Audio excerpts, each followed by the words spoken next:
helping the daddy? Let me see. Speak. What'd you say? Oh, good boy.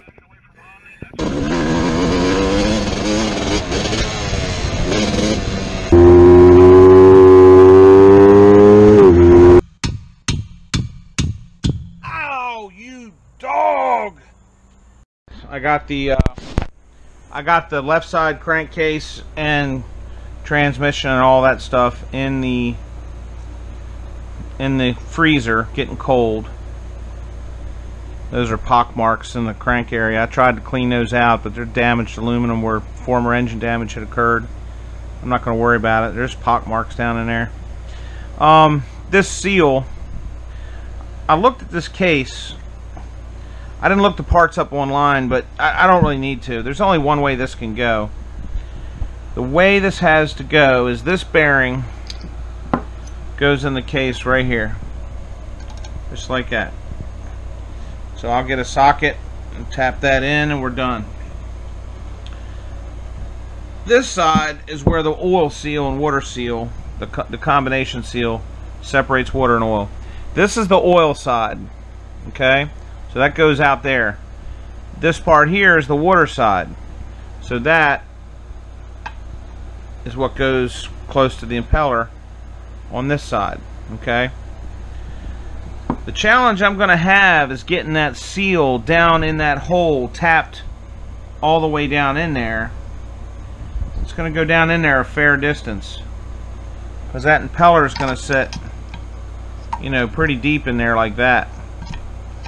So what that means is I got to get this seal way down in there in that channel. I don't know if you can see it in the lighting, but it's got to go pretty deep down in there, and I got to tap it down in there without screwing this all up.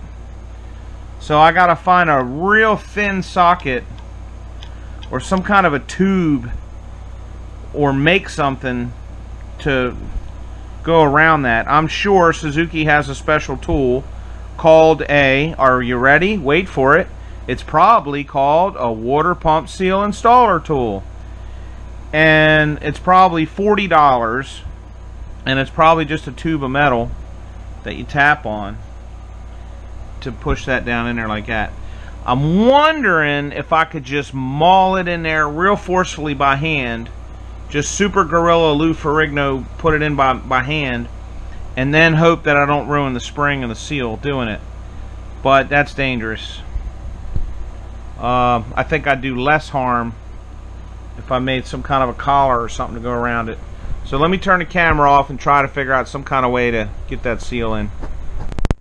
Pin. It's a shame I couldn't use this wrist pin. I bet the wrist pin off a CR500 or a KX500 would do it. Or a wrist pin off of some big giant 4-stroke street bike would do it. But the wrist pin off this particular bike's just a little too small to do it. Guys, I found my answer. I found a thin wall 17mm that goes on loose enough to go over that spring seal without hurting it, and it's small enough to let the seal go down and get pushed into place. So here we go.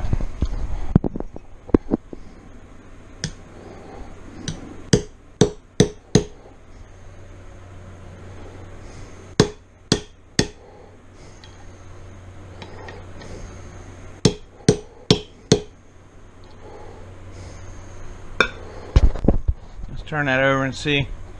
Oh, I got that daggum bearing in the way.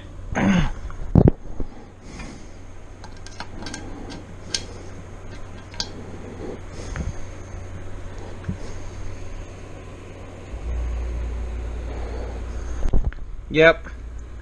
I tapped it all the way down until I felt it bump, and it's still on the other side of that bearing.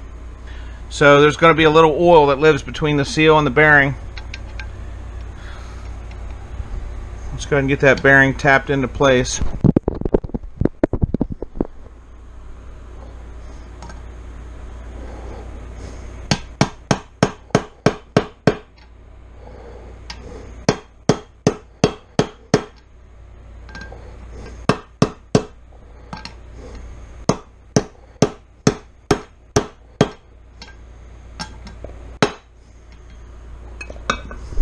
Okay, I got the bearing in place, and I got the seal in place. Now let's see what we got to do to make this impeller work. I'm going to put a little spit on this shaft after I wipe it clean to lubricate that seal.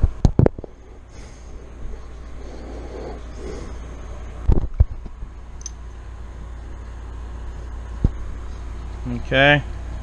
I know it's gross, don't cry. But I put a little spit on there. Lubricated the seal. Just push that in gently while I'm rotating it, let it find home. There we go. Oh yeah, that feels good.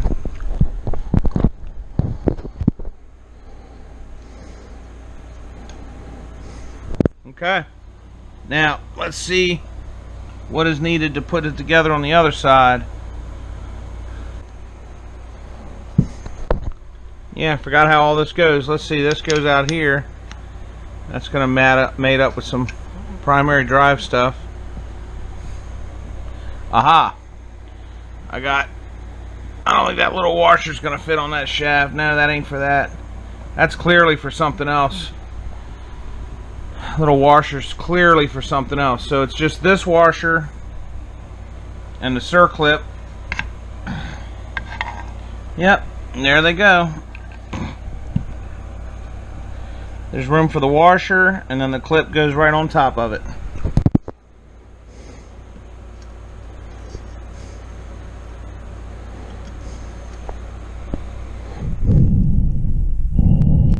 I'm going to tap the impeller lightly, see if I can get a little more clearance.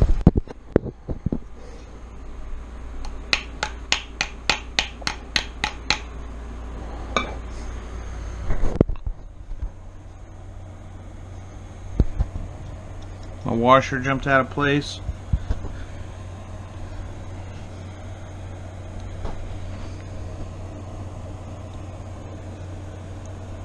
Looks like, I don't know what kind of lighting you guys got there, but looks like I can just about force that circlip on right there.